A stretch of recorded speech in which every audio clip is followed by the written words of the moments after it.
मेरे मीठे बच्चों, तुम मुझे ईश्वर, अल्लाह, शिव, यहोवा, गॉड आदि नामों से पुकारते हो। तुमने मेरे लिए मंदिर, मस्जिद, चर्च एवं गुरुद्वारे बनवाए।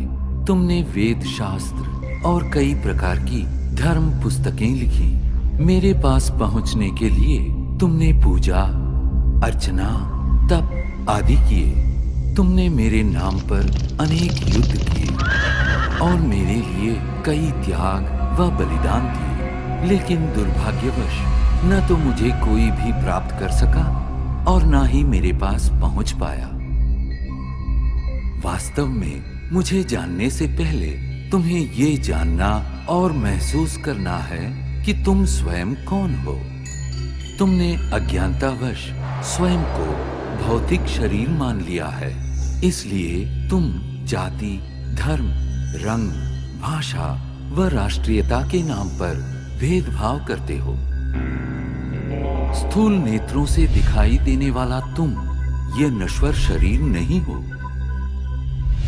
तुम तो अविनाशी आत्मा हो, जो भ्रिकुटी के मध्य में स्थित होकर इस शरीर को नियंत्रित करती हो। अतः स्वयं को शरीर द्वारा कर्म करने वाली आत्मा अनुभव करो।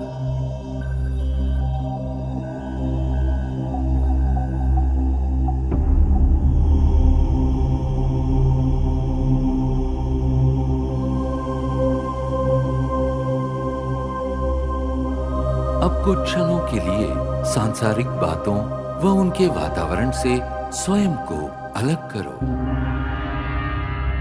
इस देह को भूल अपने आप को भ्रिकुटी के मध्य में चमकता चैतन्य सितारा अनुभव करो। वास्तव में तुम यही हो, अति सूक्ष्म ज्योतिर्बिंदु आत्मा। अब क्रमशः तुम्हारी यात्रा आरंभ होती है। इस भौतिक दुनिया और देह से ऊपर उठकर नीले गगन की ओर।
सूर्य, चंद्र, तारागणों से भी पार अब तुम एक सुनहरे प्रकाश युक्त दुनिया में पहुंच चुके हो।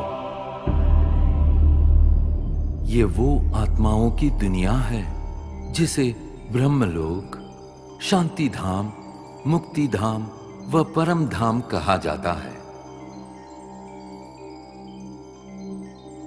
ये मधुर शांतिपूर्ण दुनिया तुम आत्माओं का और मेरा भी मूल निवास स्थान है।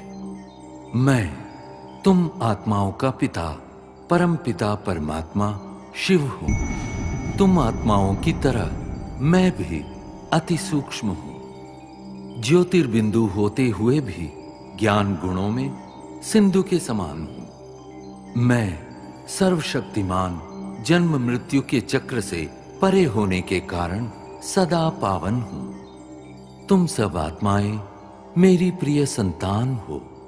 प्रारंभ में तुम आत्माएं भी मेरे साथ परम धाम में ही निवास करती थी। बाद में तुम जन्म और कर्म का अविनाशी अभिनय करते सृष्टि नाटक मंच पर अवतरित होते हो।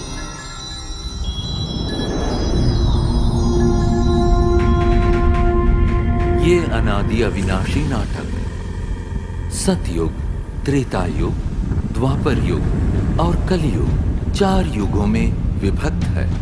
प्रत्येक युग की अवधि समान रूप से 1250 वर्ष है और इस कारण पूरे कल्प की आयु 5000 वर्ष है। हर 5000 वर्ष में इस सृष्टि चक्र की हूबहू पुनरावृत्ति होती रहती है। कल्प के आरंभिक काल में सभी प्राणी और प्रकृति के 5 तत्व पावन थे। उस समय संसार सुख, शांति और आनंद से परिपूर्ण था।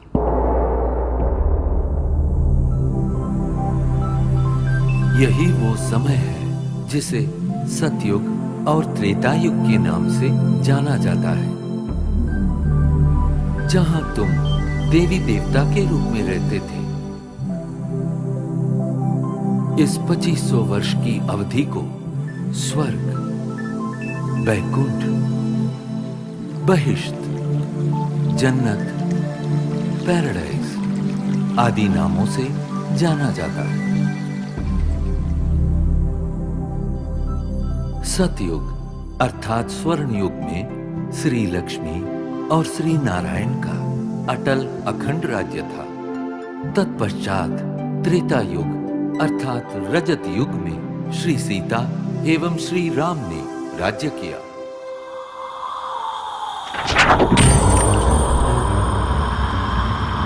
द्वापर युग में देहभान के कारण तुम विकारों में प्रविष्ट हो गए और इस कारण अपनी शक्तियां खोने लगे। इस अवधि में भिन्न भिन्न धर्म पिताएं आए और अपना धर्म स्थापित किए।